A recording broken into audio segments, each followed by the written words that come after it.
great weekend. I wish to welcome our viewers in Barbados and around the world to another edition of Face It and Fix It on CBC TV 8, Facebook, and of course, YouTube. Today, a look at fatherhood here in the region, with organizations mobilizing around their rights, especially the concept of paternal leave.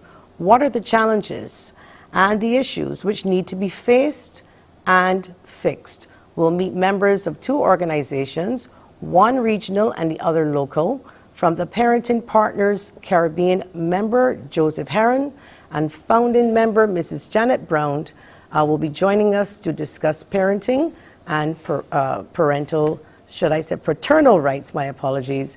And we also have with us president and founder of Men Empowerment Network Support Services. We also know them as MENS, who are celebrating their 3rd anniversary this Wednesday, and none other than Mr. Fabian Sargent will be joining us to discuss that topic about men and what they're doing and how we can make them into better parents. And we do know that there are a lot of men who are stepping up to doing the right thing, but of course we know that there are others that are not.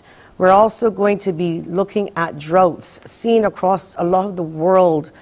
We do have evidence, as you've been watching the news in BBC and in America, droughts everywhere, and there's a major concern.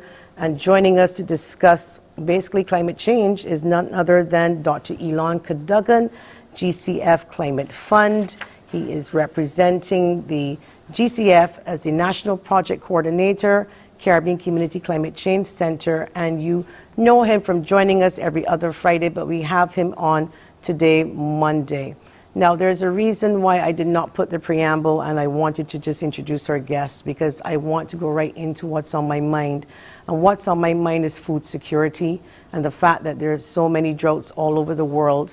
And Prime Minister Mottley, as she spoke a couple of days ago at the Agri Investment Forum, and Expo 2 at the Queen's Park, Savannah in Trinidad, she mentioned about the food security and the fact that we have to plant quickly and shorter crops, 12-week crops, 6-week crops, and we also have to look to get livestock that we can turn around in the same short space of time.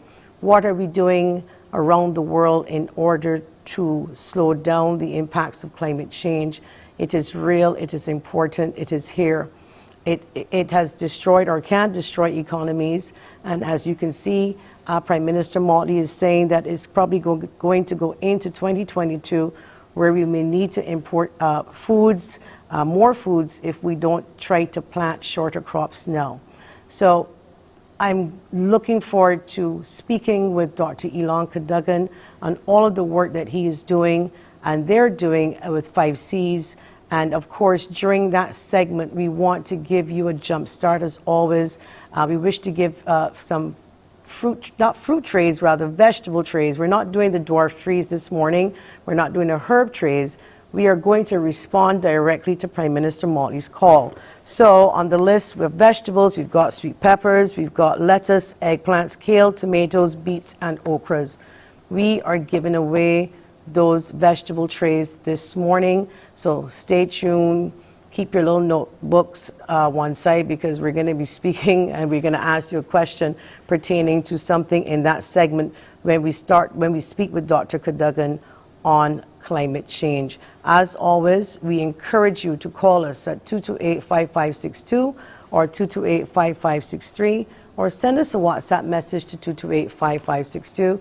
If you're following us on social media, type in CBC Barbados and you can leave your comments there. When we come back after the break, we are going to speak to founding member, Parenting Parents Caribbean, Janet Brown, Joseph Heron, and of course, the president and founder of Men Empowerment Network Support, Mr. Fabian Sargent, when we come back.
Welcome back to Face It and Fix It. Before we get on to our guests, we are going to take this caller. Good morning.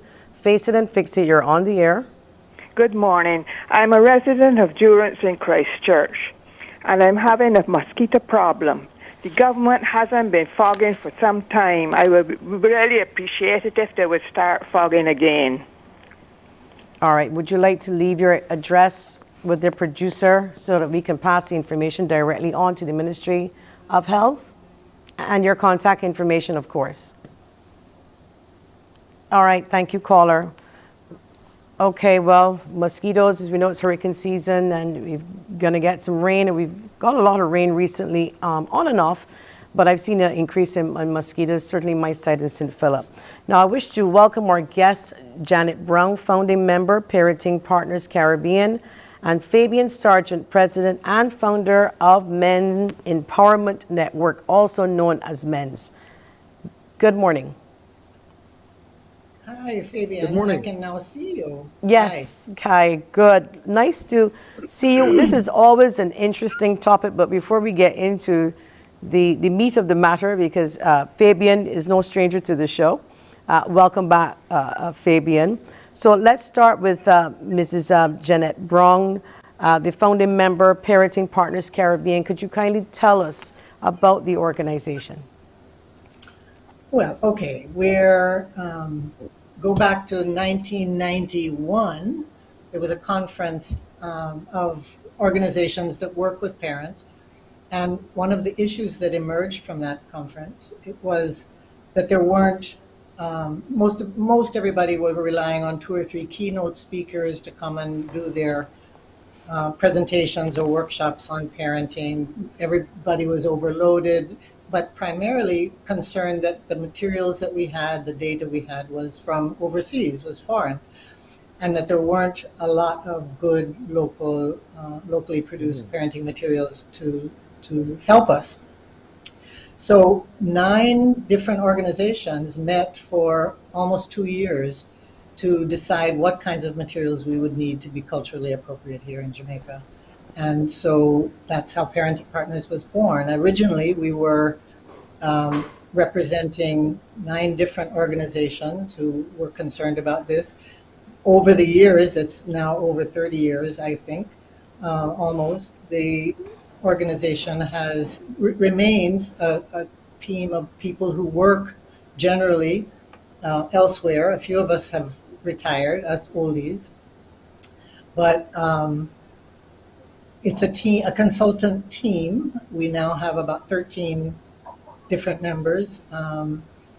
We finally got some men on board, which was very refreshing. And so in 1993, then, we produced our first set of manuals that were circulated around the Caribbean region. And it was about that time that we began we added to our name Parenting Partners Caribbean. So that is our official name because we work not only in Jamaica, but with as much as we can through the rest of the region, through projects that are generally funded by external funders. And then after the manual was used around the region, we felt that there were still more topics that needed to be dealt with. We had conferences with feedback on their uses. And so we revised it, and in 2006, we produced a larger set of materials. It was 30. The first manual had 20 different sessions with guidance for how to do interactive sessions with parents. And the second one had 32 sessions. There was quite a bit of material that helped facilitators understand the way to work in settings with groups of parents, so that the weight of the learning was really on the participants themselves. It was very interactive, sharing their experiences, and strength-based as much as we could ensure that we were really celebrating the things that parents can do well, that they can share with each other and help. So that was the up to 2006 with, again, regional sharing of the materials. And we dealt with broad areas, personal development so that parents would look at themselves, what shaped them, what are the families that they came from, and they would talk about that, which helped them center on what they're doing now with their own children. We talked about the stages of child development, so they actually understood what was going on with their kids. There were sessions on getting the outcomes that you want. I mean, all parents have aspirations for their children, but don't always know how to produce those outcomes. So there's a whole module in the second volume on getting the outcomes that you want and how to do that, and quite a bit on behavior management, as you can well imagine. And then the final section of that last manual was when things go wrong, when there are difficulties. So there was a session, quite a large additional section on parenting children with disabilities, for instance, or when children were ill, or other issues that presented difficulties. So that is basically where we are. We still seek funding to do what we want to do. Most of us are working in other places.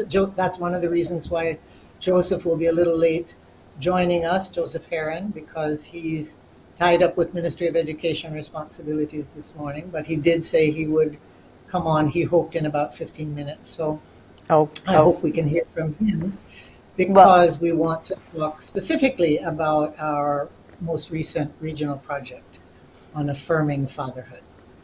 Well, we're going to get to that. We're going to get to that project shortly, but I guess the old saying where there's no handbook for parenting, perhaps we need to revisit that. There is. When someone says to us, there's no handbook, you're just given a child and you're expected to run along and get it right. That has now changed?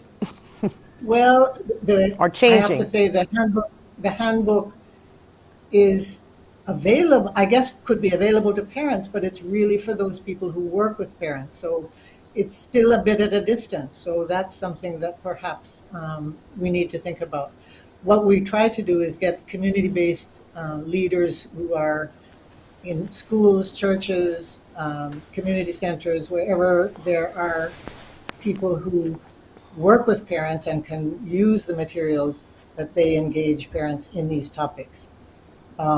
Sometimes not all parents are even literate, and so they often need someone who can help interpret. So we try to we work in the manuals.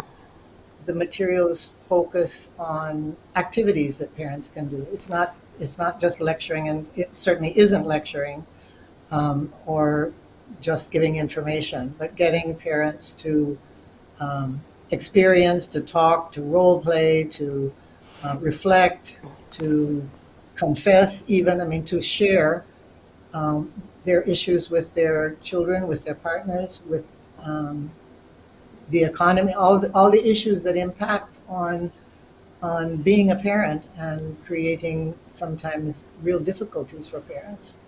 Okay. Fabian, Mr. Sargent, tell us about your organization. No stranger, but again, for those who may not know, tell us about MENS.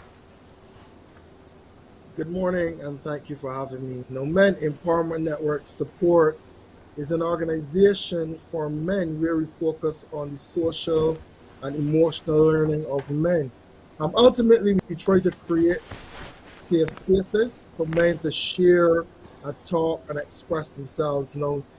Traditionally that men have not been I guess they have not been the best at communicating or even expressing themselves, and a lot of that is hinged on how we were brought up, our cultural experiences.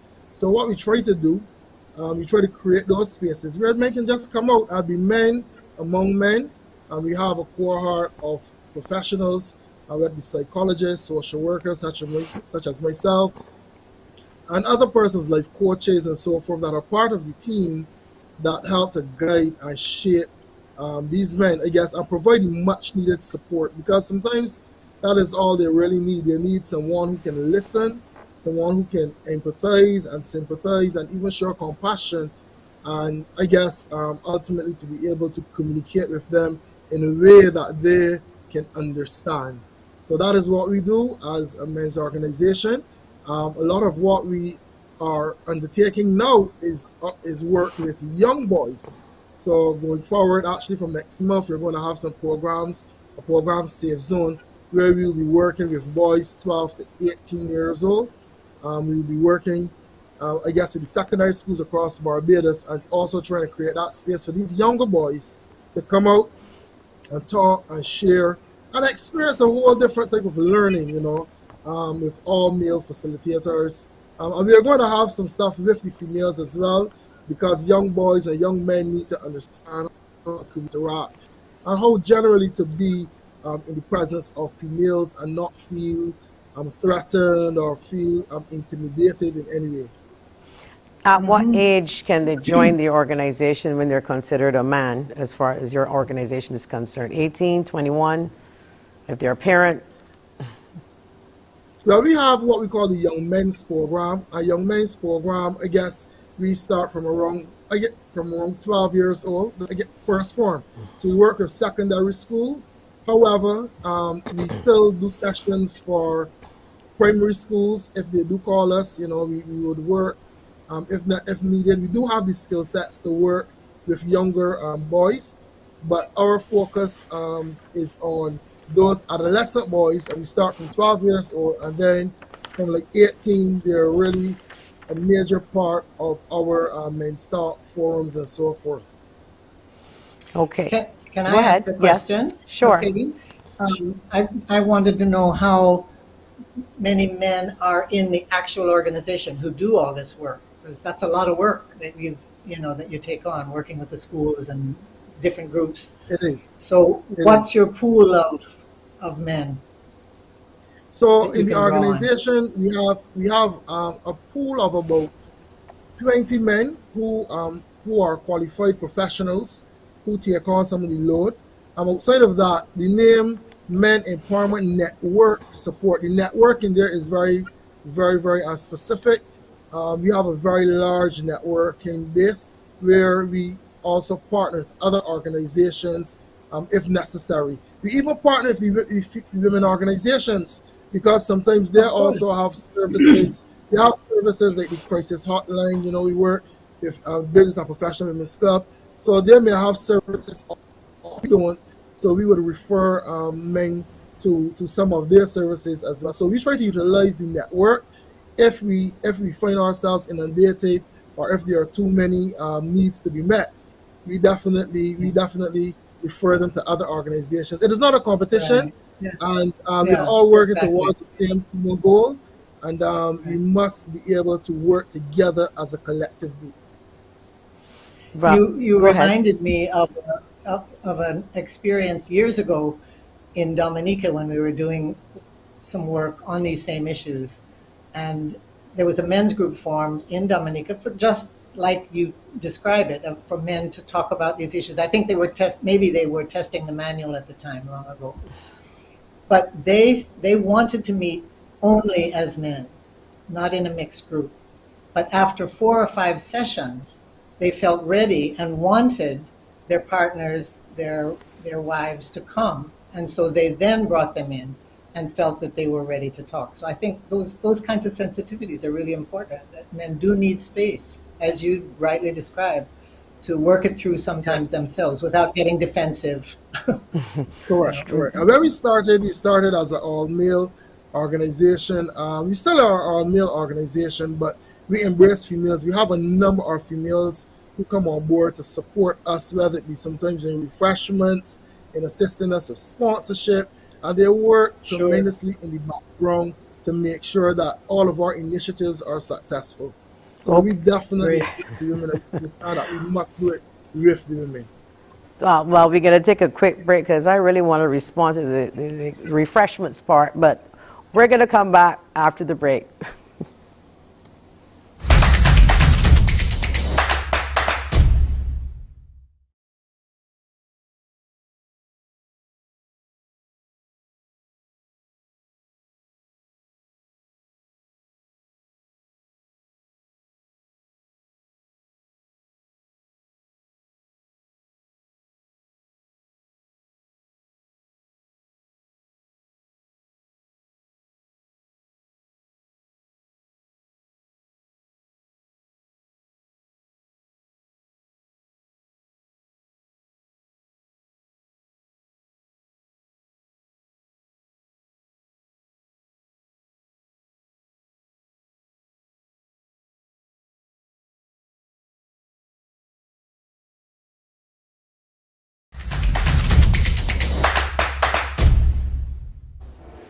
Welcome back to Face It and Fix It. We're speaking with Joseph Heron, who just joined us, a member of Parenting Partners Caribbean.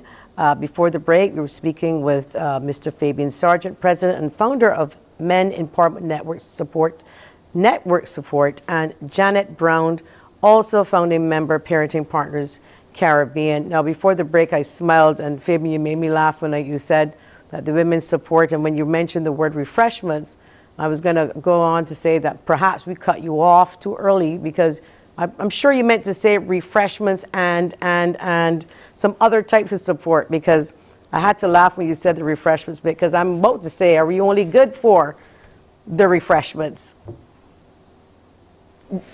Your audio, you're on mute. Go ahead, start again.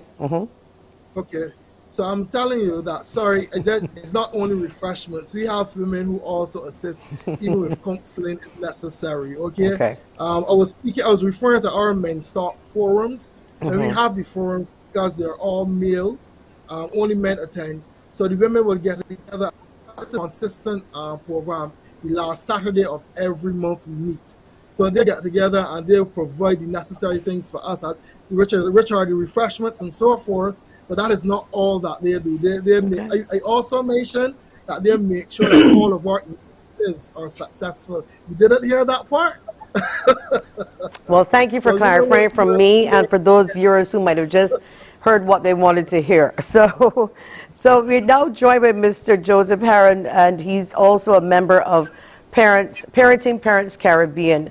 Good time to let us know about the 2022 series of online conversations that you're going to have, or you started, I believe. Tell us a little bit more about that. Sure, thank you. Good morning, everybody. So what you're referring to affirming fatherhood, that project that you would have Affirming fatherhood, yes. Right, as part of Parenting Partners of the Caribbean. And just to focus on, the aim really is to zero in on fatherhood. We want to change the entire narrative surrounding fatherhood, which means we want to lift the value, we want to change the face of it. We want to change how fathers and fatherhood is valued, not just as individual fathers or in single families, but as people, as a Caribbean people. So it's not limited to just fathers alone. It is limited to the mothers, fathers, to non-parent institutions. So the aim behind this is we have data that suggests that the lack of fathers in families, or father involvement in families and institutions such as the church or particularly education system, is having serious negative effects on individuals, on the family system, and criminal statistics also point to that. And so the aim is to fix it from that level. So we want to affirm fatherhood, and that is it really sums it up for us. That's exactly what we want to do. So we would have had 3 conversations, all virtual. We would have included persons from across the Caribbean, and our 4th conversation is on Wednesday. And the focus of the conversation is actually on paternity leave. And it is very timely because in Jamaica, there's a discussion now going around regarding paternity leave and what it all means. So how do fathers access paternity leave? What does it entail? All of that we're going to be discussing. And so it is critical that we have a full audience. We want to spread the word. Again, the ultimate goal to the image of fatherhood. We know that paternity leave is an opportunity to do this, to encourage fathers to get involved, and this is only one area. Of course, there are many other areas that we want to focus on. Paternity leave is one aspect. Yeah, the previous conversations also focused on other aspects of affirming fatherhood, the specific roles that fathers should play, the issue of masculinity and how their own masculinity affects how they father, relationships with the mother. We have a myriad of issues that we really want to address as we aim to increase the image of fatherhood. So that is in a nutshell. I'm open to any other questions I want, any clarification regarding the project. The ultimate aim is to move it beyond the virtual realm and go face to face within communities, within institutions, because we want to touch people, we want to touch societies. And so that is the ultimate goal, but we're starting for now online. So the discussions on paternal leave, this will be in an effort to get government to put as a policy for government workers, because is it something that is being done by the private sector? Because obviously if they want to do it, I don't think they need government's permission to do it. Right, clearly. We have some companies that have already started to explore paternity leave. Grace Kennedy here and NCB, National Commercial Bank. And we're actually on Wednesday we're gonna have 2 persons who would have accessed paternity leave, and we also have somebody who's in Canada who would have also accessed paternity leave, and they will be discussing the advantages and how they felt about it all. You're absolutely right. It has not been, the government has not taken it on yet, and hence this process.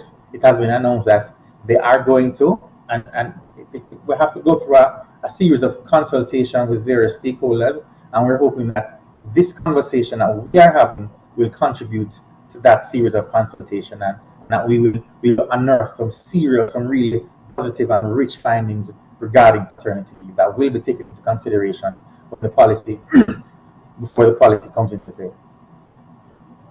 Mrs. Brown, perhaps you could jump in here. You are from Jamaica as well, am I correct? Yes. Okay, so what are some of the challenges that you think could occur trying to get this policy? Because here in Barbados, and I know Fabian should be able to jump in on this one, you have situations where you have fathers who father many children and in different parishes, places. Some may say, you know, I father 3 and I should get paternal leave for all 3 at 3 different times for 3 different women. You know, I mean, I'm saying this happens here in Barbados. Are there any similarities in Jamaica? Oh, absolutely. And as soon as government announced they're even considering paternity leave, the public debate exploded in many ways along these same lines. Like, oh, so men can just make their living having babies, you know, with many women and all that kind of stuff. What we really want is the intelligent debate among a lot of people and public education, so that when legislation is posed, some of the real hurdles can be tackled and a sensible outcome. I mean, there are different models. We have information from a number of countries where paternity leave has been implemented. There's some countries who give, or companies and countries who give parental leave, which can be shared by mother and father, working out an arrangement over the first 6 months of the child's life, for instance. So there can be a lot of flexibility, a lot of options to consider, and including number of times that a man could receive. But the idea is that if the child is the issue, the child needs parents to care for them. And the earlier the better, and the more involved the better, both mother and father, whether the mother and father are living under the same roof or not. And one of the issues that I'm sure sounds familiar as well is that some men, if they're not working or they're not working sufficiently to contribute the amount of money that is needed for the family, or that the partner mother feels should be given, men sometimes are discouraged from participating. They are either discouraged themselves because they feel badly, or the women will hunt another route to support. And so there are a lot of issues involved in this that need debate, discussion, so that in the end, children benefit, relationships benefit, men and women benefit. So when you say living with them or living with the mother, the father not living with the mother. How difficult is that to implement? Because I want our viewers to understand that paternal leave is not about only the money. It's about the time.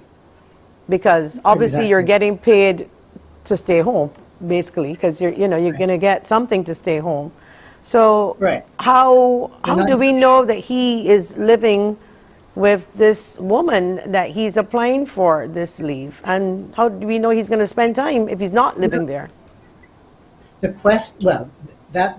question is, um, needs debate, because if he must live with the partner, that creates and I see Fabian smiling, creates a lot of I want issues Baby and to questions. jumping on this one too when you're finished. Yes, yes. I don't think we don't have any simple prescriptions. What we know is that a child benefits by the investment of the father from early.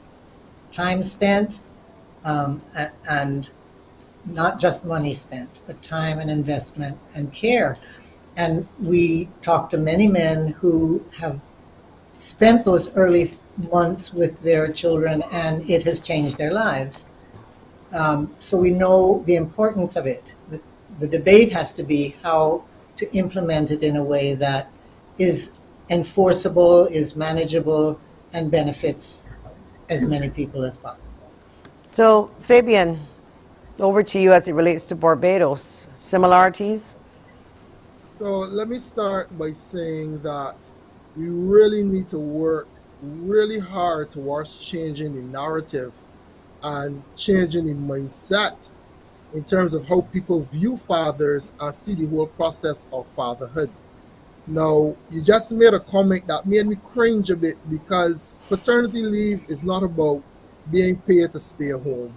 That is not what it is about. No, I'm saying that Paternity, some men may feel I that. understand, I Yeah. understand, but I'm just clarifying from my perspective, because this is a conversation we've had in Barbados for a number of years. The Bureau of Gender Affairs, I know that I participated in a number of workshops that went across Barbados, where we try to get perspectives from a number of people, I guess Barbadians generally, as it relates to paternity leave. Now, I see paternity leave as pretty much a process that creates an enabling environment for fathers to grow emotionally, psychologically, and even socially with their children.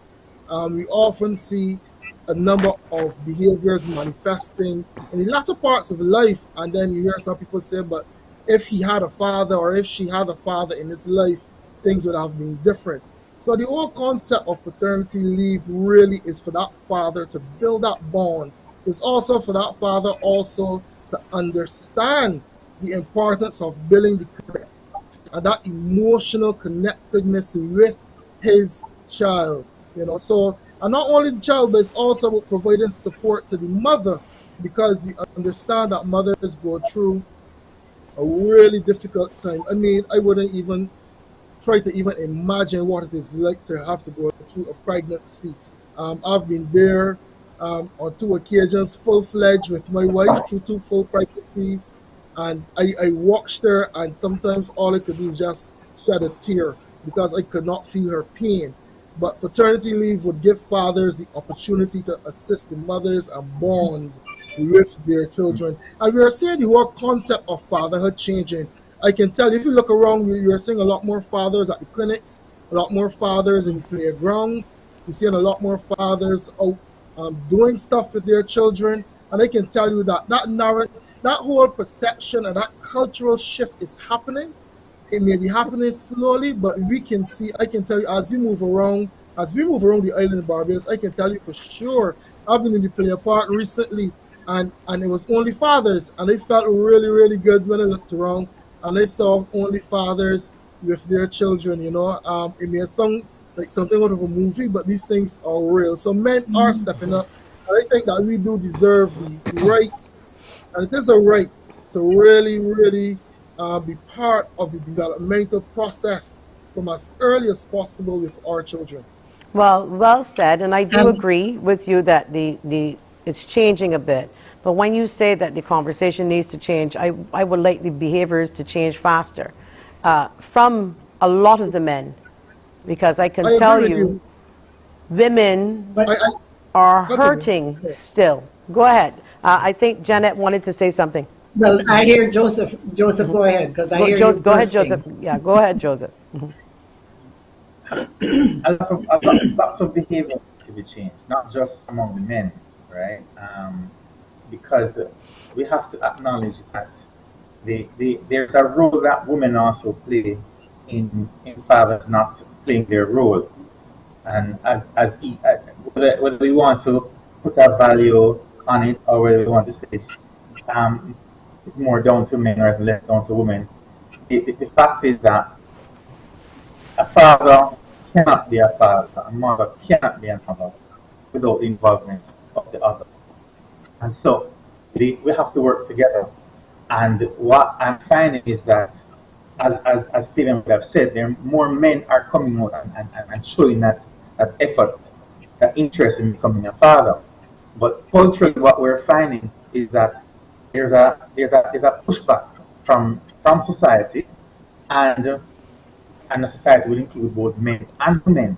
That is not the man's job to to to to delve into certain things. A man is chiefly provider and protector, not nurturer, and a man can nurture. I've always said whenever I'm doing my presentation that the only thing that a man cannot do is carry the baby for the 9 months and breastfeed. There's nothing else that limits a man. Could you say that again, Mr. Heron? We got to take a quick break, but I want to come back because I need for you to repeat that again because I didn't quite understand it, honestly. So we're going to take a quick break and we can come right back and continue the conversation.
Welcome back to Face It and Fix It. We're speaking with Mrs. Janet Brown, founding member, Parenting Partners Caribbean, as well as Mr. Joseph Heron from the same organization, and Mr. Fabian Sargent from Men's.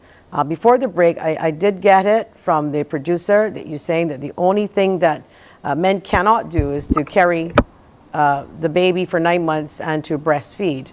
But we have someone said actually no, the breastfeeding nowadays is done sometimes by a pump that is strapped onto the man with the mother's milk. So even that, no, you can get involved in. Now let's get back now to the whole parenting. I want to join the mother and the father together in roles responsibilities. Now I don't want to sound as if, because there was a time back on another show, I was accused of being too hard on the men.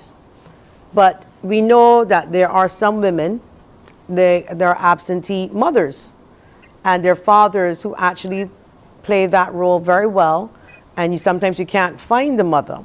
So I want to still give kudos to the fathers, and let me be very clear, and much respect is due to all fathers who do their job and they do it well. So I want to be clear before I get accused of anything here. However, we know based on what we've seen in court papers, and the magistrate has to send, somebody says, how are you doing? And the first thing the woman will tell you, and this is Barbados, girl, I can tell you about that man. He in court. He won't pay the child support. I call he can't find he. The marshals can't find he. Real talk. This is what actually happens.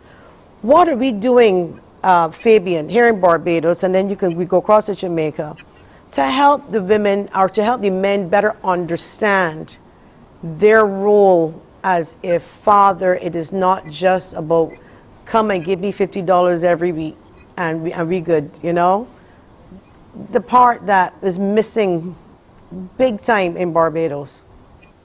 Joy, you're correct. And, we do have challenges with men not honoring their responsibilities as fathers. I will not sit here and try to paint a very pretty picture for fathers saying that it is all right and well.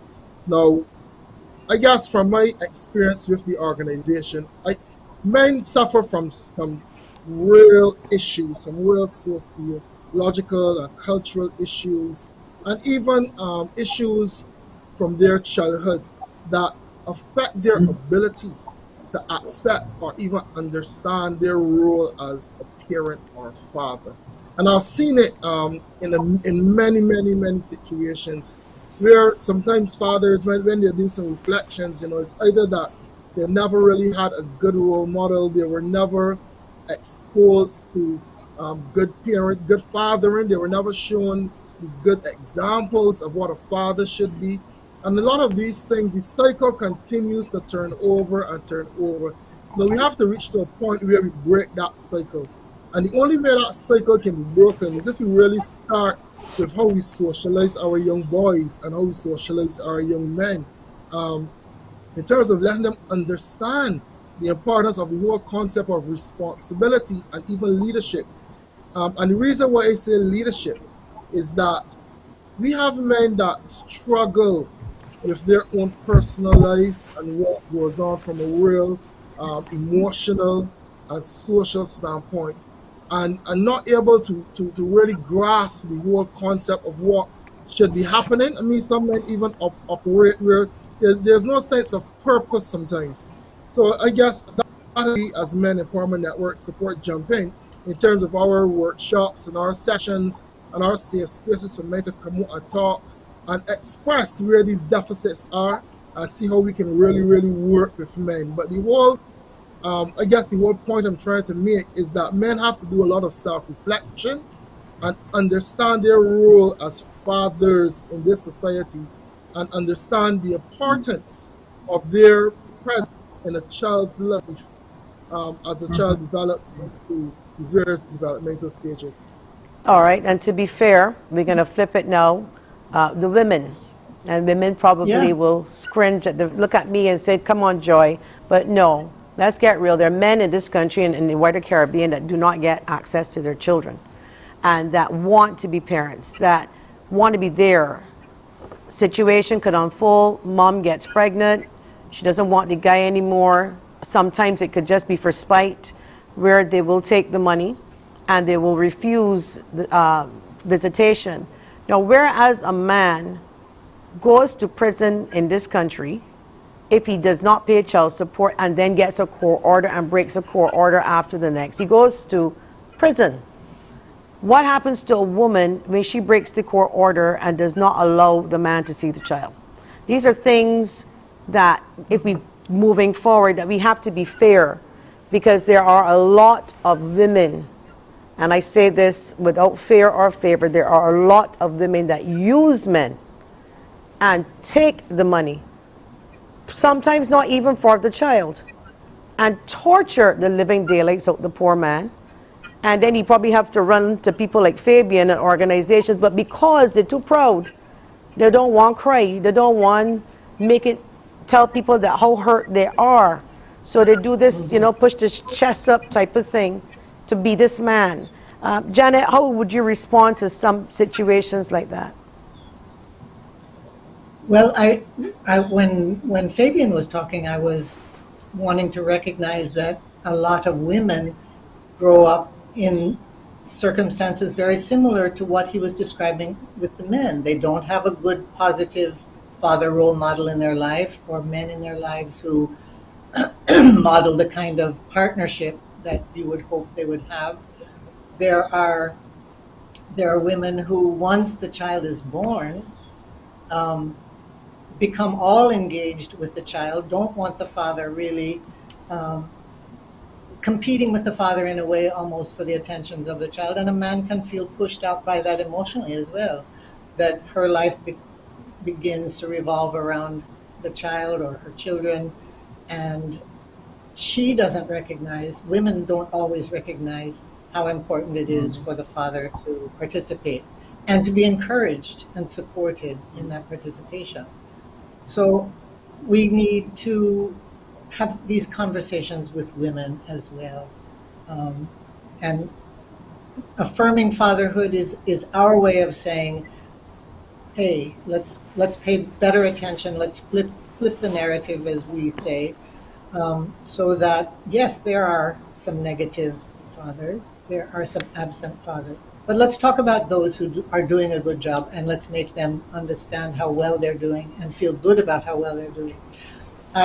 I'm just going to show you, I don't know if you can see this cover of this book. This was produced in 1994, and it was based on some research and testing in 3 Caribbean countries, but it really was a survey of 100 or more Jamaican men.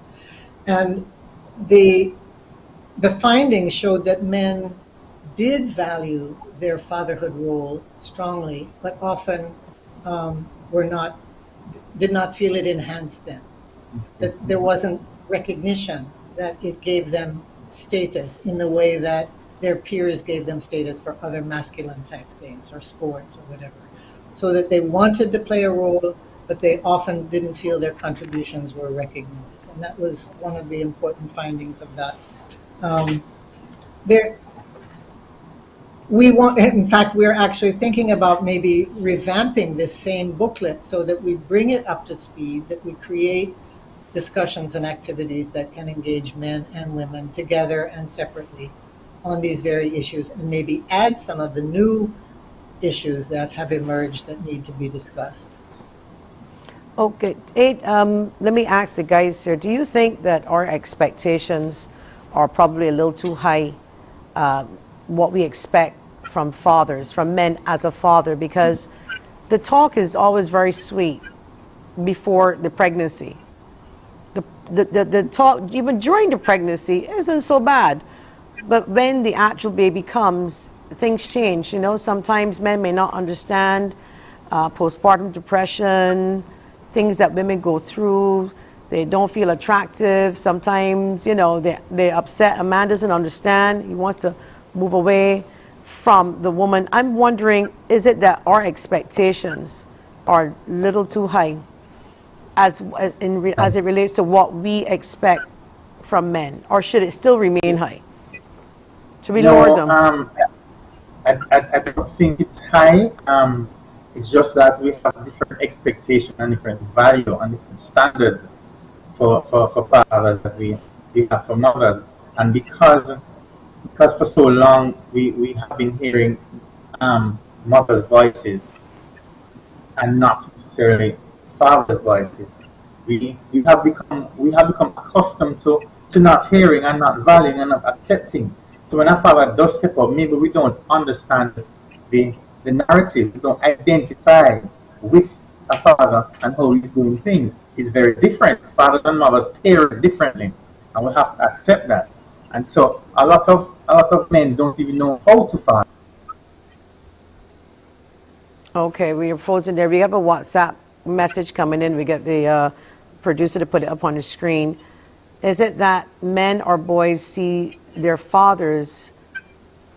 Is it that what men or boys see from their fathers? Could it be learned behavior? But Yes, it's not exertion. just from their right. It's not just from their men and their father, No, right? it's We have a women lot too. of boys. I have a lot of boys. I have students. I have clients who are a lot of boys, and they say straight, I do not want to be like my father. And they would identify a man who they know who have touched their lives. I want to be like that father, right? I want to parent like how my mother is parenting me. I want to be that kind of father. And but sometimes the society or how we shape masculinity does not allow men to step outside of those traditional masculine roles or masculine identity to become the father that they really want to be. So instead, they end up putting on a mask of who they are not, and therefore they end up fathering who they not want to father. They're more focused on I guess having a lot of women rather than fathering properly. So they may have 8 children with 8 different mothers and really cannot father as effectively because their value system is upside down. They're fathering the the conquering a woman and saying, being able to say, yo, I have no picnic, as opposed to, I am fathering these children. I am proud of my child graduating, and I know the role that I played, likewise, everybody. And we have to understand that it's a long process that we have to go through, and we really have to be patient with a lot of men in particular, and also the women. The other question is, In, are women allowed to share the pedestal of parenting? Let's take That's this. another thing that, aha, Yeah, let's aha. get yeah. let's get this other WhatsApp That's, in quickly on the screen, and then we'll go back to our guests. Good morning. What about the father that is not a good role model? The character leaves a lot to be desired. That's the Diane, one of the issues that I find coming up in a general way is that a lot of men don't see an issue with the behaviors that they display. And we have to start there. One thing I would have learned, I guess, in my profession and from university, right through you see it, is that if you don't acknowledge that there's a behavior to change or there's a need for change in some way, then you're spinning top in mud. I've found that a lot of men, we sit here and we sit in these forums and discuss all of these issues that we see from our end, where we sit. And some of the average men don't see an issue because to them this is how their life should be. This is how they expect everything to unfold. And I guess it puts pressure on the decision making bodies, on the other organizations that understand the issues of these behaviors or the issues associated with these behaviors that men display. So I guess the question is, how do we get men to accept or even understand that there are some type of behaviors that they display that needs change? If we don't get men thinking that, maybe you need to do things differently, maybe you need to be a little more emotionally aware, maybe you need to communicate differently, maybe you need to take a look at your sexual life and preferences and how you go about your daily experiences. How do we get men thinking differently? How do we get men to see these things or see issues in these same discussions or these areas that we see as problematic? We're going to take a quick break, but when we come back, I want to talk about relationships and parenting. When the relationship goes south, how do you still become a parent when you can't agree? When we come back after the break.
Welcome back to Face It and Fix It. I hope you're enjoying our discussion with Janet Brown, founding member, Parenting Caribbean, Parenting Parents, Parenting Partners, my apologies, Caribbean, Joseph Heron, again from the same organization, and Fabian Sargent, president and founder of Men Empowerment Network Support.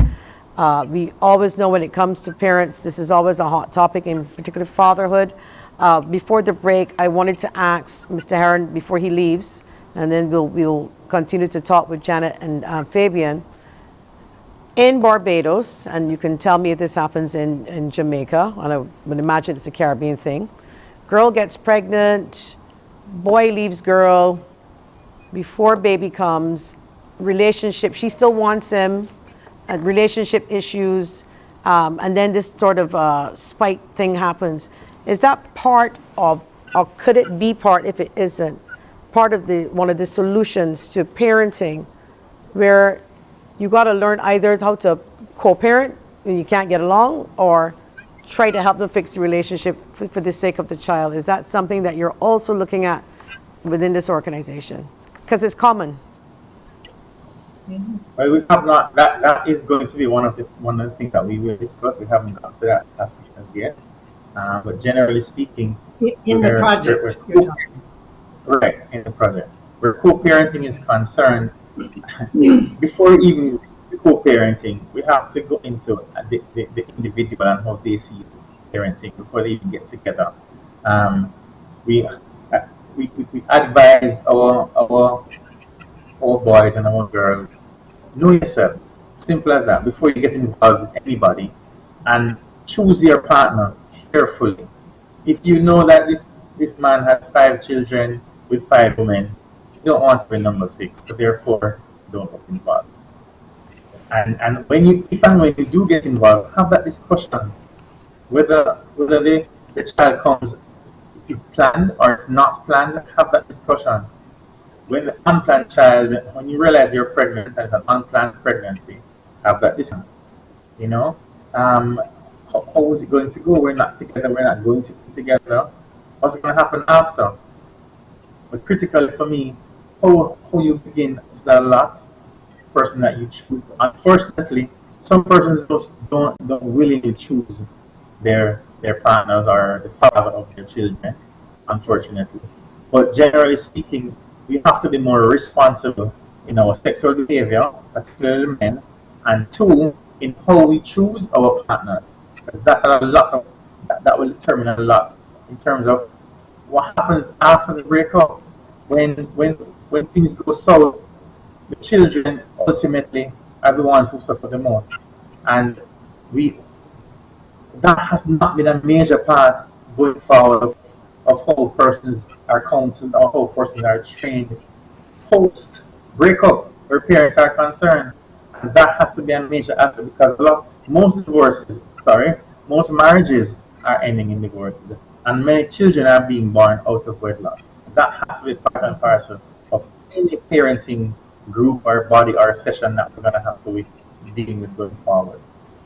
Well, to choose as best as you can, trust me, I believe I speak on behalf of all women. We tried, and sometimes it doesn't always pan out, and not because the person is bad. People grow apart, people have different interests, but I think the key, what I'm trying to get across here is, regardless of if you like each other or not, you need to make sure you do right by the child, regardless, you know. But some people may need the relationship advice because they're trying to stick into a relationship. Perhaps maybe a mortgage is tying them together, and the poor child, and in most cases, 70 or maybe 80% of the children are not planned. In most cases, there are a lot of people here who were not planned. So to say that, we got to put a lot of thought into it, a lot of thought does not necessarily go into. You're with somebody, you didn't plan to have a child, it happens. You're trying to process that information because there's like a literal handbook. She brings the child 9 months. He says, I'll be here forever. He turns out not to be the forever, and the child suffers. This is why I'm looking at all of the things that impacts the child. The arguing, the fact that maybe the women expect too much. Perhaps we do. Sometimes perhaps we do. Maybe we're being unreasonable. The father may be out of work, pressured. Yeah, I guess Maybe- it was. Yeah, go on. So, Go on. yeah, I guess it boils down to how we treat to relationships generally, and how we even see ourselves in the whole concept of a relationship. Now, as mentioned earlier by Mr. Heron there, I don't think we spent enough time focusing on ourselves and building our own personal capacity and understanding who we are as individuals. A lot of us, have issues sometimes even with attachment. When you get involved in a relationship, it's very difficult. You become so attached to the other person that whenever that attachment is broken, it kind of like you go a war. You leave with so many scars. And how do you now become that individual to see yourself outside of the relationship and only focus on the product of that relationship? And sometimes it don't even be a relationship. How do you now become that selfless individual to say, well, okay, it is not about me. Let me focus on this child. How do I deal with the communication aspect of it? How do I deal with the emotional components? And oftentimes, we don't identify with the emotions. We experience emotions and are unable to even name them. We are unable to identify or even deal or manage our emotions in a healthy way. And due to that, we tend to make some decisions that we think are only becomes only about me, the father, or me, the mother, and not necessarily make decisions based on that child. And any decision where there's a child, where in any parenting type of relationship, parents need to get to that point where they make decisions for the best interests of that child, and try not to take advantage of the other person who's acting on behalf of the child. I certainly agree. And one of the signals, one of the flags that we get, you have to leave. Yes, Mr. Heron, thank you so much. Thank you so Thank you, much. Joseph. A pleasure. Hopefully you will join us again. Always a good topic to explore, to fix. Great. So much. Thank you Wonderful, too. wonderful. Thanks, Joseph. Take care. All right. In Barbados, and Janet, I guess in Jamaica, probably in a Jamaican accent. From the time you hear a man refers to the woman as he child mother, or the woman says my child father, problems. It means that there's no, I don't even think there's co-parenting there. It's like this person, who my child father. And I find it doesn't say our family. They don't recognize. Even if I guess if they're in a relationship, perhaps it would say my wife and the kids, okay, or my significant other, or my family. You don't even have to be married, but the fact that she says my child father, he says, they're living together. You know that this is a case of probably needing some help to co-parent. To me, that is like a flag. Something wrong in the camp.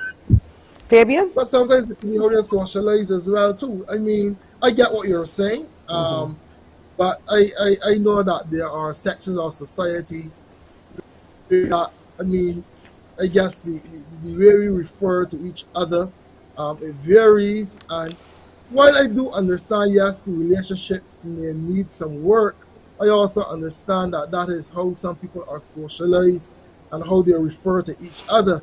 And not always it is in the negative, I know that there are people who speak to their mother or father, but still have ultimate respect, and they do have good relationships. So I guess it is, it depends on the individual and the type of relationship and where they come from. Yes, Jen. And also how you learn to develop relationships when you're young, before you have partners. And I remember my husband and I used to say to our kids, I hope you marry your best friend. In other words, you've developed a relationship sufficient to weather the storms. But there will be storms. And the other thing that we say all the time in Parenting Partners is that it's not easy. Relationships aren't always easy. growing up together isn't always easy. My husband and I used to, well, we did try to say we will not disagree strongly about anything seriously in front of the children. For one reason, they'll use it against you. They'll play one against the other, as children often learn to do. But we used to, if we had a real disagreement, we'd carry a blanket to a nearby park, and the two of us would hash it out and decide on our approach together so that they wouldn't be able to wedge it between us, if you understand what I mean. So relationships take work. And the other comment I wanted to make a little bit earlier and see what you think about this is that particularly because there are mothers and fathers who don't live together with their children for whatever reasons, who are raising the sons and who are raising the daughters. I mean, in the research that we did at UE years ago on some of these issues, our colleagues would find that, I just lost my thought. Lord, where did it go? That's Yeah, okay. let me. I want to pick up on a Jump. comment Go there ahead, as you well. pick it up. It'll come back. It's a Yeah, no senior problem. moment. What can I tell you? But well, but I mean, I facilitate parent sessions and training and that type of stuff as well.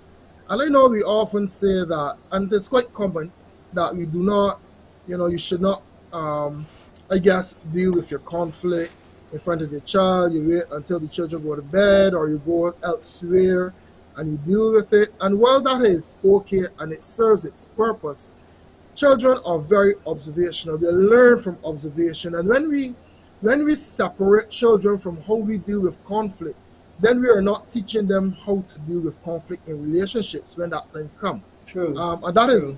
that is my beliefs. And while yes, I do agree there are aspects of the relationship that you would not want to expose that child to, whether it be a critical decision, and you don't really want to seem as if you're splitting hairs on a decision that may impact the child's life, whether it be about school or whatever. But I think generally, parents need to be able to deal with their conflict in front of the child because the child is learning, especially boy children who appear to be a little more, I guess, aggressive or even sometimes in they don't communicate the way that we expect them to. If they observe how daddy and mommy deals with conflict, but if daddy and mommy discuss each other every time they have a noise, well, that is the behavior and that is the cycle that But this is continue. why I'm saying, Fabian, the culture here, probably even in Jamaica too. So I'm saying the response has to be a response to the culture. Very few Bajans, middle lower income families, they're not going to go, oh dear, well, let's sit down and have a discussion in front of our son. We need to speak. No, I am on national TV and I cannot obviously explain what we hear, but it's colorful. It is colorful, it is loud, and everybody in the neighbors, the cats and the dogs in the next street will hear. So how do we deal with that? Because for me, what I'm getting out of it, what I've seen being on the ground, a lot of the fact that children don't have both parents, even if they don't like each other, is the conflict between the two of them is what stops them from being a good parent apart. Because even if they don't like each other, I think part of what, and I want to get into the online paternal leave discussion, part of the discussion I'm wondering is to help people in our culture know that you don't have to like me. You once did, but you don't have to like me now. But let's see how Jake and Jerome and Raheem and everybody and Mike, let's see how we can raise them together for their sake without the argument. And I'm wondering if that is not the approach, because that is a big problem, if not the biggest. Janet Person. I want to go back to how we raise boys different from girls, how mothers raise boys and how mothers raise girls. I mean, the research, as I was about to say before, at the university, went back to mothers saying, and fathers saying girls must be locked away, they must be kept safe, they must, they don't want an early pregnancy, they're not to go out, they're not to do this, they're to work in the home. But boys can go on about the business, and when boys show signs of sexual initiation and activity, the fathers are doing this, and maybe even the mothers, because, well, first of all, it proves they're straight, and then it may prove other things, and they celebrate that because the boys don't bring home the babies. So there's different messages that we give boys and girls that we have to examine, that we have to have discussions about. It's one of the reasons why I was saying we want to maybe revamp our manuals and put out some new materials, audio visuals as well. We have to learn how to use social media better to get messages into the public sphere about these things, and get people talking and get people debating, and let them understand. The early research showed that men who have children early in their lives often leave those behind as unfortunate mistakes when they finally get into a more mature or serious relationship and have other children. But those outside children, as we call them, I don't know what you say in Barbados, but children who are outside your present relationship are often much more psychologically vulnerable and emotionally vulnerable than those who are within the partnership, the current one. And the more that we help men and boys and women and girls understand that, perhaps there will be fewer outside children as a result. Because if we keep the focus on the health of the children, the emotional and social strength of these children, the better job we'll do, both as mothers and as fathers, together and separately. Is there any data to support that children do better when they have both parents as opposed to a one-parent family? Do we have any data with your organization, or even with yours, Fabian, that children, there's a debate out there that it's better to have two than one, but we know many mothers single. How about that do well. 4 and 5? How about grandma and uncle and grandpa and other relatives who care about you, who value you? So we always say it's better to have more than fewer people who love and value you. It's good if you have both mother and father who are modeling and grandparents behavior, and grandparents who are doing the same.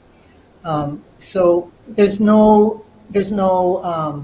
prescription family that's better necessarily than others, and we have a lot of studied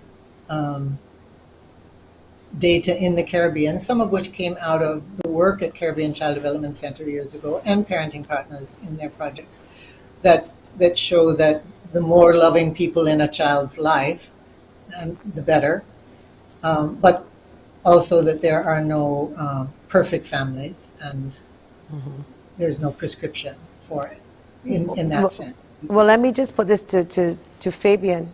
Again, back to Barbados. I mean, this is where I live. This is why I see.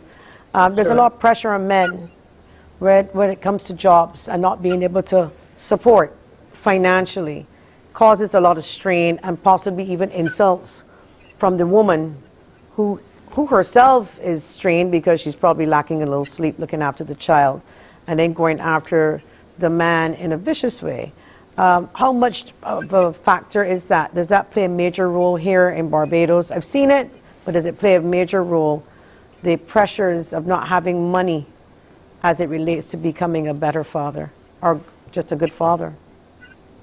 Of course, it plays a big role, and it can be very, very strenuous on relationships and parenting. At the end of the day, the child got to eat, the child got to drink, and the child must be provided for. So that is a major factor. What our organization has been doing is trying to encourage men to really tap into their strengths, because we understand that the job market is very saturated, or I should say limited. Sorry, wrong word, because of the economic situation that we face right now. But we're asking men to be creative. We're asking men to retool themselves. Some things you may be qualified in a particular area, but it doesn't mean that you cannot take that area or that area that you traditionally would use and maybe twist it or turn it in such a way that you can still generate some income for yourself. So we're asking men to continue to re-educate, retool, and to really tap into the strengths because we need money. I mean, men generally, the whole concept of a man like to know that they got money in the pocket. When a man don't have money in the pocket, he tends to be miserable and upset and frustrated, especially if he's unable to provide for his children. So we really, really try to get men to understand the importance of going after that money or going after Legally. Of course, What- legally. Of course, No, I legally. know. I had to put that in because Yes. I know how strained it is and it can lead Correct. to other social issues. Correct. And that is where support comes into play as well, because these men need support because I mean, to do the wrong thing seems very easy to do. It's always easy to go the wrong way. So therefore, it is support that is needed. It is information that is needed, and it is the fact that these men really, really need to have resources available that they can tap into to help them achieve these goals and objectives. In terms of trying to, I guess, enhance their economic gain or money in the pocket and to be able to support the children. Okay, I want to Well, thank you. let me ask about Barbados. How many women are working? Because it's not just men who are bringing in money. I mean, we had one of our older surveys referred to in this Men and Their Families. Women would say, "His money is our money. My money is my money," which is another attitudinal thing about a woman needs her own money, her own independence, and many women are now working and earning that. So the whole relationship in the home and the dynamics of the home have different pressures, have different issues going on. Janet, I'm going to give you the opportunity to wrap up and talk about the paternal leave discussion coming up on Wednesday in your final Okay, thoughts. you ready for that? Yes. I'm going to see if I can. I'm going to send you when the show is over some flyers that we've made for it, so we might be able to use it. I don't know if you can see. We've got little flyers like that. Paternity leave. Yes. But it's Wednesday at 6 to 7:30 Jamaica time, 7 to 8:30 Eastern Caribbean time, and we're going to be looking at what does it mean for men and their families to have a parental leave or paternity leave available to them.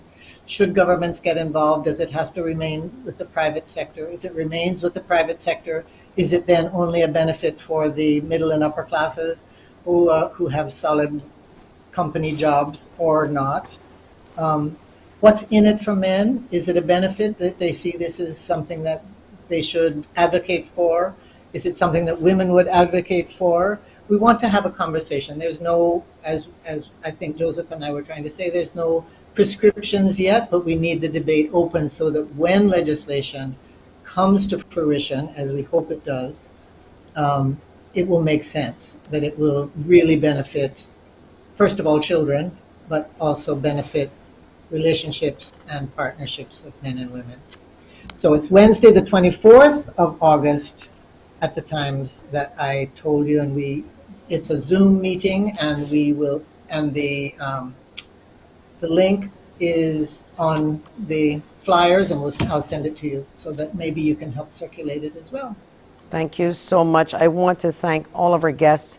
I want to thank Fabian Sargent, of course, and Janet Brown, and Joseph Heron for joining us today, talking about a very important topic. And Fabian Sargent, all of you, would love to have you back, particularly you, Mr. Sargent, because I believe that we could have you at least once a month, because there's a lot of fixing. All of you, because there's a lot of fixing to do here. There really is a lot of fixing to do. And I know we made a little joke here and there, but on a serious note, no child wants to remember their parents fighting or at the court getting child support and mommy crying and it impacts the child. And we got to find course it ways does. of means of getting people to behave like human beings and not like animals for the sake of parenting children that are human beings. I want to thank you so much. Thank you. We'll see you again soon. Okay, Thank you thanks for for having having us. Thank you. Thank you. Look When for your we- Wednesday, Wednesday. We'll Wednesday in the evening. Wednesday meeting. Tune in. Yes. We will tune in. Okay. Definitely. Good. When we come Great. back, we will be speaking with Dr. Elon Cadogan on climate change and the droughts happening all over the world after the break.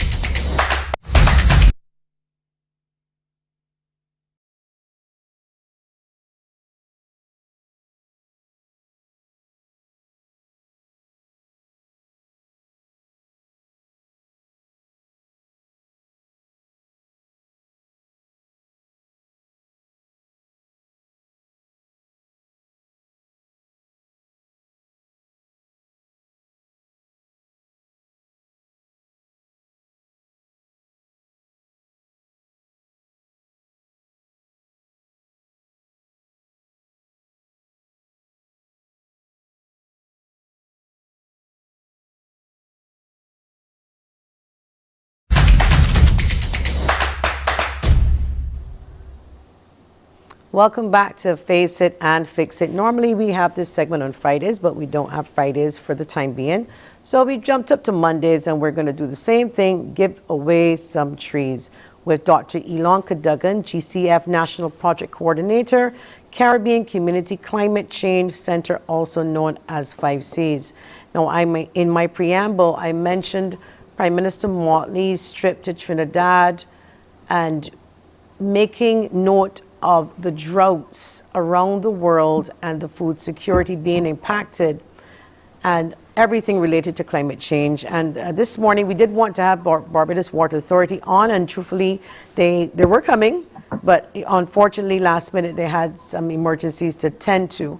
So Elon is going to continue the conversation somewhat, not necessarily on their behalf. This morning I think we're going to talk about COP27. What exactly is it? When is it? And let's talk about GCF in general this morning. And stand by, call us when we say the question. We got some vegetable trays to give away in keeping with what Prime Minister Motley has made a call for, shorter crops, 6 to 12 weeks. We have decided to give you some okras, sweet peppers, tomatoes, kale, and beets, I believe, in trays for you to grow your own food during this segment. So stand by for the question. Good morning, Dr. Cadogan. How are you? Hey, good morning, Joy. How are you doing? I'm pretty good. How are you doing? Always a pleasure to see you. Give us a rundown again for those watching for the first time. GCF's Green Climate Fund connection with 5Cs, and what is the center doing all now, as in update us on the work of the center as well. Okay, no problem, Joyanne. So for our listeners, new and returning, so the United Nations Framework Convention for Climate Change, or the UNFCCC, that is the overall body that basically administers the policies to the Green Climate Fund, also known as the GCF. So the GCF is the largest climate change finance mechanism under the UNFCCC, and there are accredited entities to the GCF. For example, one of these accredited entities in the Caribbean is the Caribbean Community Climate Change Center, or the 5Cs, and also we have the Caribbean Development Bank, or the CDB. So within the region, as CARICOM entities or regional bodies, we have the 5Cs and the CDB, which also, report to the GCF and implementing projects. So the funds, the money flows from the UN to UNFCCC, to the GCF, and then to the accredited entities, of course, to help the countries. The Caribbean Community Climate Change Center has a mandate to coordinate the region's response to climate change mitigation and adaptation actions. In that sense, the 5Cs as an AE, as a executing entity, executing entity, or accredited entity AE to the GCF. We basically implement the projects, or assist in implementing the projects with the Green Climate Funds money in the region. All right, great. So that question is in between here now. What does GCF stand for? You can call us on 228-5563, 228-5562, and we want phone calls. So you're going to win. You're going to receive rather a vegetable tray. It's going to have sweet peppers, lettuce, eggplant, kale, tomatoes, beets, and okras. So call us. Let us know what GCF stands for, and remember, compliments of New Horizon Nature's Bloom, located in Sky Mall. Rather, you can pick them up from New Horizons Nature's Bloom garden from Sky Mall, but the trees are compliments of ProSource Limited. So, Elon, I understand that COP27 is coming up in Egypt, I think, this year. And you and your team are very, very excited. Tell us all about what's on the list of things and who's going, who's supposed to show up, I should say. Well, from COP 26, which we had last year in Glasgow, there's this big expectation for Caribbean cities to basically turn up and represent and basically fight for the cause, as we continue in climate action. I mean, it's no secret that, our Prime Minister made a very huge splash, a huge impact at COP26. So obviously, the eyes are on the Caribbean for COP27. And I mentioned earlier to give you the dates for COP27 in Egypt. So the dates for COP27 in Egypt will be the 6th of November until the 18th of November. But really and truly, it really gets started off and kicked off on the 7th of November, where most of those larger, high-level discussions will begin in Egypt. It's very important to note that the participation or the response to the region, basically through going to COP27 to basically articulate the issues that we are facing, the climate change impacts that we are seeing every day. I would have mentioned in a previous show that in some situations where they had coastline cemeteries, some of those coastline cemeteries, I think the island that it was Belize, where some of these graves and cemeteries are not on the water. So it is our responsibility to ensure that we articulate all the issues that we are facing due to the impacts of climate change and basically represent the region. Because at the end of the day, we go back to the root cause of climate change, which is human beings. And if it is that there are some countries that are contributing, of course, persons contribute to the Green Commit Fund. They just had a replenishment recently, which means that there is some funds available there for projects to go forward to be approved by the GCF to be implemented in the Caribbean. So really truly, COP sets the stage. COP basically says, okay, this is what we're targeting in terms of policies. These are the policies that we need to make in order for these things to happen. How are we going to reduce our greenhouse gas emissions? How are we going to reverse what we basically would have started? How do we mitigate? Because at the end of the day, we have to think about something to do that we have to do right now to change the future. What are we going to do right now that is going to help us mitigate and adapt to what's already happened? Because we have to, be cognizant of the fact that, let's say, for example, we always talk about drought, and we always talk about water and how much water we need to reach the aquifer in order to basically replenish the aquifer. And we have always spoken and always tried to educate Barbadians that, yes, maybe we'll have 2 or 3 days of heavy rainfall, but it takes a very long time for us to actually see that reflected in the aquifer. And that's the same when it comes to climate change. Yes, our actions today are important, but it will still take some time until we can actually see the results of those actions. And that's why we always say that we always plan for the future. And that's why a lot of young persons are so heavily involved in COP. But I believe we have some photographs. Your website is up and running for 5Cs. I believe I've seen some here on my phone, some information as you were speaking. I can ask the producer to put up for COP 27, I believe you sent to us. And there is a video, because people may not know about the Paris Agreement that was done. We do have a video. I'm not sure whether or not we can show it with the time that we have. If you can sort of give it a little, like a 30 seconds. Producer, is that okay? We have an action calendar, 75 days, well, it must be 12 hours by now, to COP27, the climate action calendar. Elon, you could probably see this a little bit better than I can. We've got water, food security, adaptation, biodiversity, all of these different things happening on different days.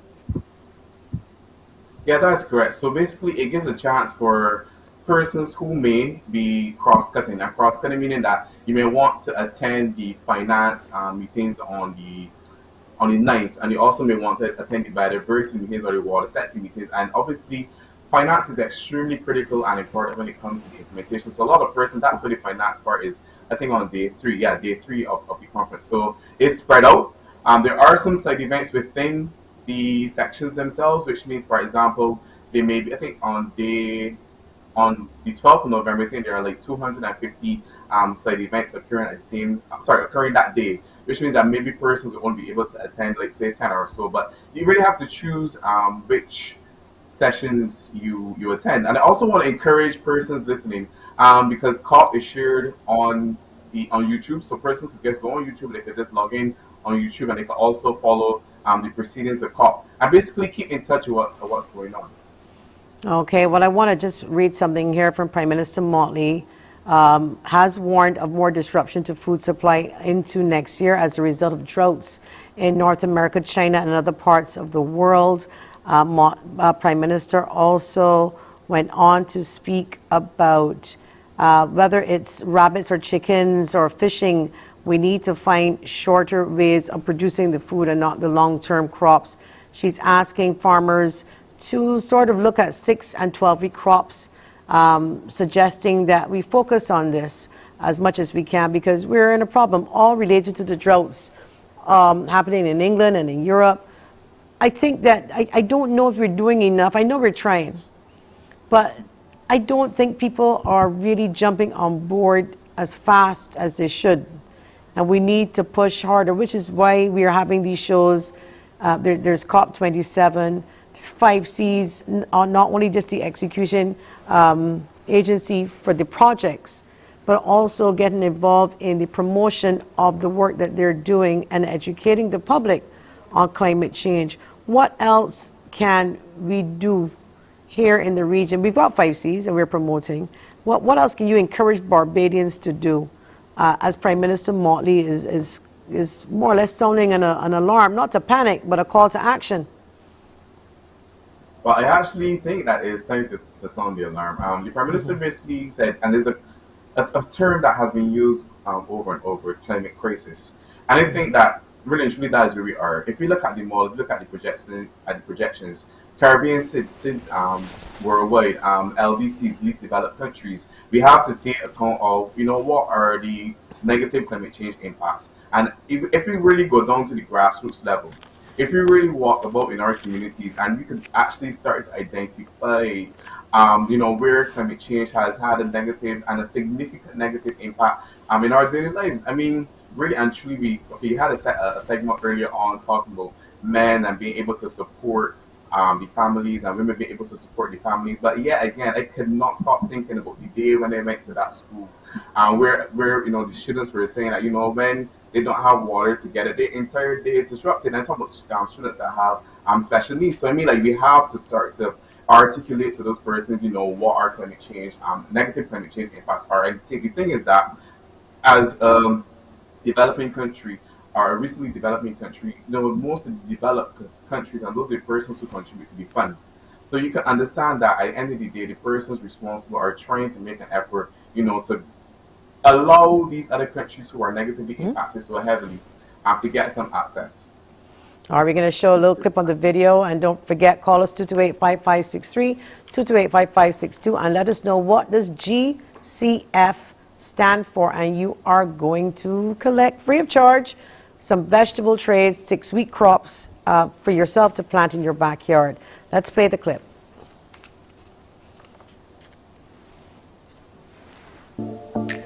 What is the Paris Agreement? The Paris Agreement is a legally binding international treaty on climate change to limit global warming to well below 2, preferably to 1.5 degrees Celsius compared to pre-industrial levels.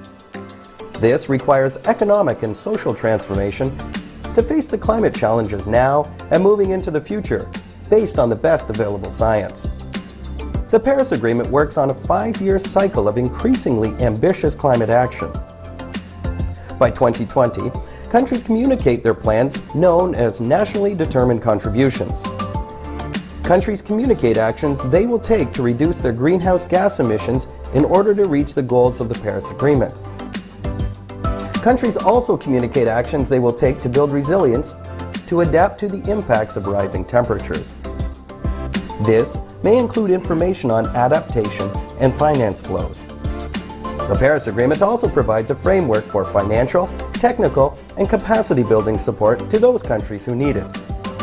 Starting in 2024, countries report transparently on actions taken.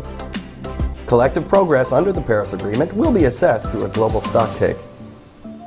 This will lead to recommendations for countries to set more ambitious plans in the next round.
Welcome back to Face It and Fix It. I believe you have a caller on the line. Good morning.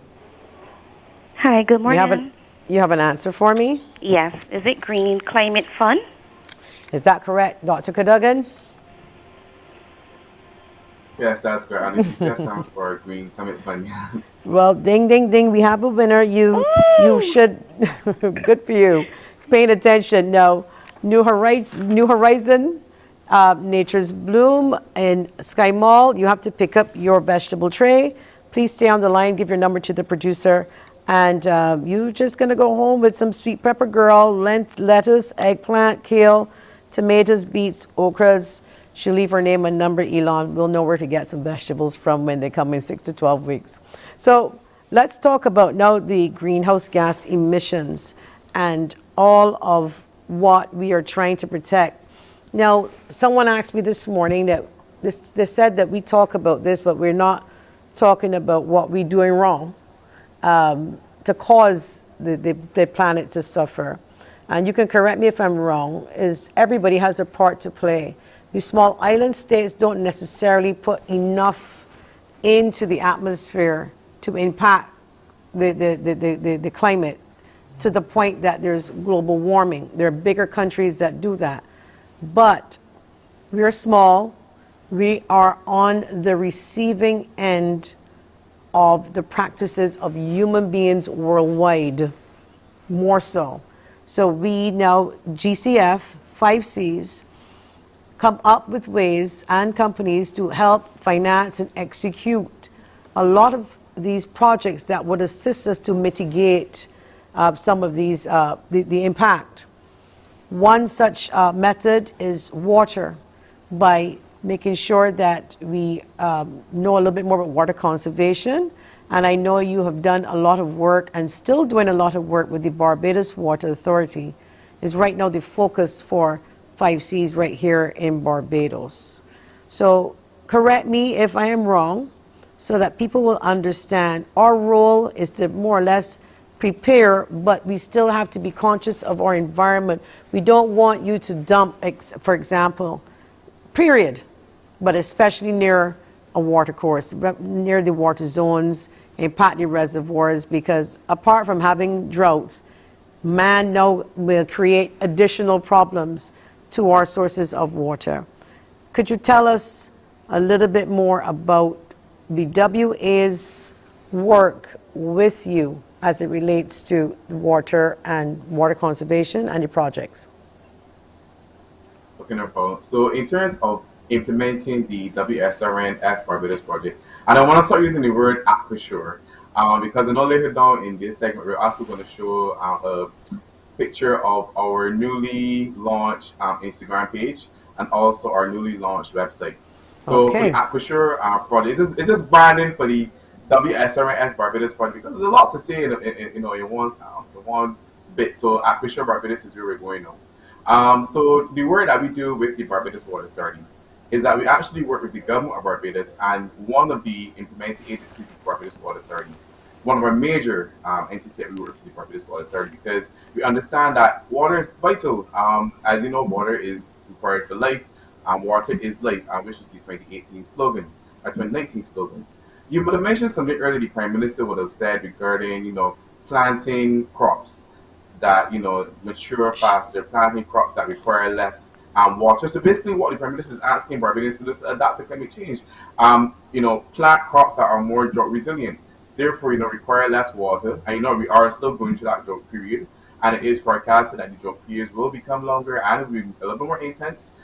So this is a way that the Prime Minister is kindly asking persons to start to slowly adapt to what is going to be the truth, which is climate change is happening. This year is real, and we need to start adapting.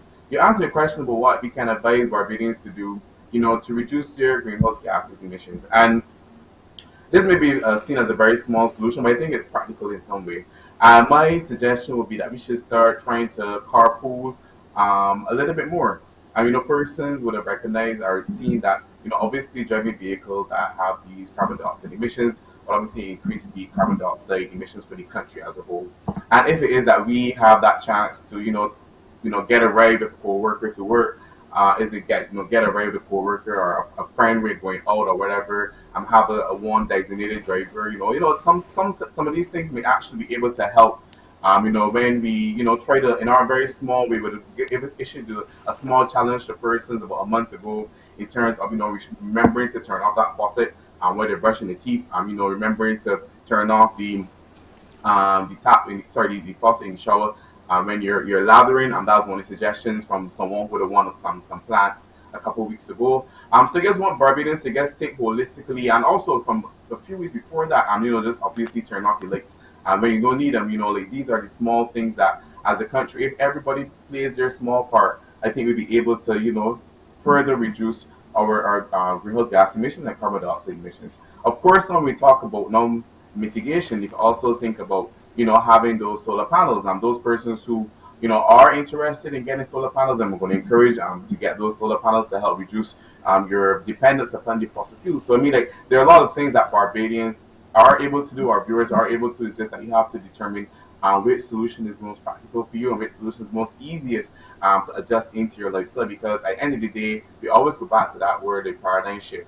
We need persons to have, change in behavior. We had Dr. Brecken Shapiro on the, we had Professor Maya Trotz, we had Dr. Douglas from the Center for Biosecurity Studies at University of West Indies. So, at the end of the day, persons always talk about we have to make those small changes to make, our long-term behavior change towards, at the end of the day, preserving our water, preserving what we have, and of course, reducing our carbon dioxide and greenhouse gas emissions. And that's a great idea, how we can then make sure that we don't increase our inputs into the atmosphere to create the bigger problem. But I'm hoping as they just say, sometimes it's got bum a lift. Exactly, you got to bum a lift. But on another note too, because this morning I was reading, and and a lot of what the Prime Minister said in some previous speeches. And, you know, people, I think, is going over their heads because I don't know if they're taking a second to pause and to really think about this as this hurricane season. And the storms are stronger. And we are on the receiving end. And the amount of damage that can happen, and then to our tourism, and then to our food, this is why we have to act now. And who's going to help us? I mean, this is little Barbados, little St. Lucia, little St. Vincent, all of these small island states. This is why the Prime Minister is going on the platform to give us this little dot, this little speck of sand. Make sure that the people pay attention because their habits, and if they don't do the right things, we are impacted.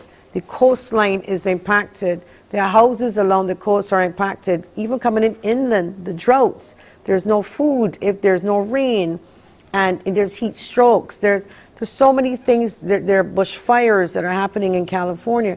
Everything that is happening. So I'm just hoping that you will take this seriously because it is a serious time in our lives and a call to action. When we come back after the break, we're going to wrap up with Dr. Cadogan.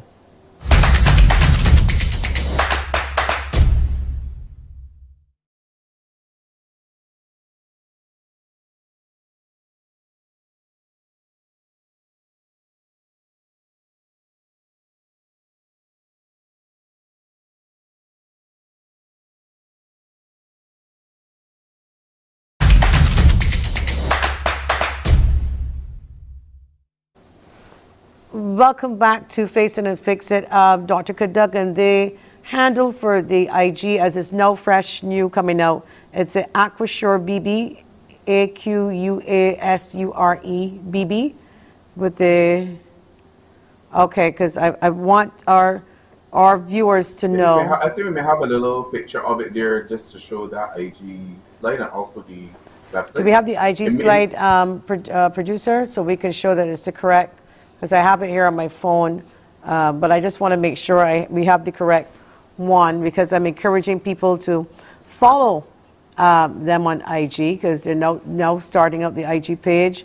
I just clicked follow on it, and if I could get this to turn into another follower by the time I am getting to my car, I would encourage that individual whose name is supposed to match the IG, call me 836-4629, and we will honor a giveaway of vegetable trays for following. There it is. Is that it? Just launched, yeah, that's it. That's just started today. So of course, now I just put up mine as following, as literally as this show is on, this IG handle went up. So obviously the first person on it is Dr. Cadogan. The second person is myself. It is Aquasure, AQUASURE BB. That's the handle on IG. Follow them. More content to come as they just literally launched it this morning. They're testing it out, and a lot more to go up there. So Elon, moving forward, we will be hearing more about Aquasure. Are you referring to it as Aquasure? So we need to start branding that name. Yeah, we want to refer to it as Aquasure because we listen to the feedback of the residents. So we move through the communities and we speak to persons and we start around a lot of water sector resilience for sustainability in Barbados project. It's a bit too much sometimes. So we got that suggestion Aquasure just to make it a little bit easier and a little more palatable for persons to recognize the project and the work that we're doing.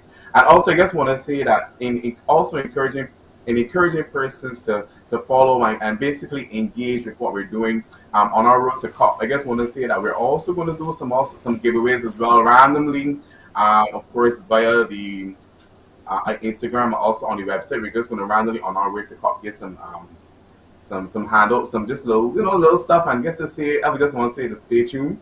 The promotional items are very exciting, and I hope that persons will be able to, as we go towards Egypt, and I want to look at, COP27 as a Barbadian thing, as Barbados together going to Egypt, because that is how important this is. We have to think of this as, we have to own this. And country ownership is extremely important when, we send forward, let's say, a delegation from Barbados or a delegation from the CARICOM Climate Change Center, because at the end of the day, what we do there is for the region, it's for Barbados, it's for all the people here. So I just want to, encourage persons to just stay tuned and to share their stories with us, because sometimes you may not know what your situation is, but if you share with us, we'll be able to, get in contact and see how we could help. Yes, and to sort of add to that, for people to understand that climate change, it's about food security, it's about even building stronger homes that are resistant to hurricanes. Well, maybe not Category 5, because we don't know yet, but I think the building plans moving forward, Prime Minister Motley is saying that we just have to build stronger homes, making ourselves ready, because it will happen. A strong hurricane will come at some point, God forbid. I mean to the region, not necessarily to Barbados, but to the region. So far, it is August the 22nd, and we don't have anything yet. Let me just knock on some wood here, because it's not October all over anymore. It's November all over, because when we went to school, Elon, it used to be September, remember, October all over. It's now been extended to November. Not anymore. So urging Barbadians to be prepared, go on these sites, learn a lot about climate change and what 5Cs is doing right around the Caribbean, but in particular in Barbados. They're helping us out a lot, but we have to help ourselves. One of the things I want to push before we end is water conservation. It is not here forever. Water Authority is doing their bit. 5Cs assisted the BWA with some water trucks that you see on the streets, and a program that will be coming out shortly with the personal tanks for vulnerable people, so that if you don't have water, you're old, you're disabled, thanks to 5Cs and this wonderful project, Barbadians free of charge. Some Barbadians, not all, but of course there was a needs assessment done, and when everything is completed, then you would see the delivery of those tanks and the promotion of those tanks. But Barbadians, you need to conserve water. And I will let you finish here, but one thing I will add, a couple of nights ago, Elon, my daughter Sky was at the sink and washed her bowl, and what warmed my heart is that she turned off the tap while she was soaping it and only turned on to rinse.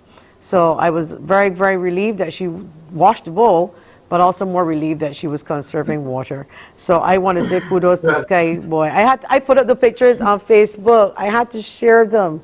She is conserving water. But I put some final words to you. 2 minutes? Well, I just want to say that these are the stories, these small initiatives, these are the things that we want persons to share with us. We want to know, how are you doing, your small way. At the end of the day, we need to demonstrate that we are doing our part. Because at the end, we approach these, we go to COP, we approach these developed countries and say, at the end of the day, the leadership here, you're the persons who contributed to these high greenhouse gas emissions and during the industrialization period. We want to get back to pre-industrialized era levels in terms of carbon dioxide in the atmosphere and greenhouse gas in the atmosphere, and probably do better. So you know what? Share your story with us. Go, please engage with our IG page. Again, at KishoreBB on IG and at Kishore.bb.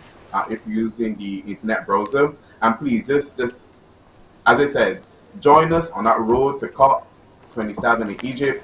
And please just keep in touch and engage. And we're going to share some tidbits and some tips as well over the period of time as we prepare for the hurricane season as well. Fantastic. I might be joining you too in Egypt. I would like to drag along Peter Aline. Peter Aline, we might be going to Egypt, girl, in October. We'll see. So I want to thank you so much, Elon, as usual, for joining us. Until next time, thank you so much. Thank you. Thank you, Diane. Very good.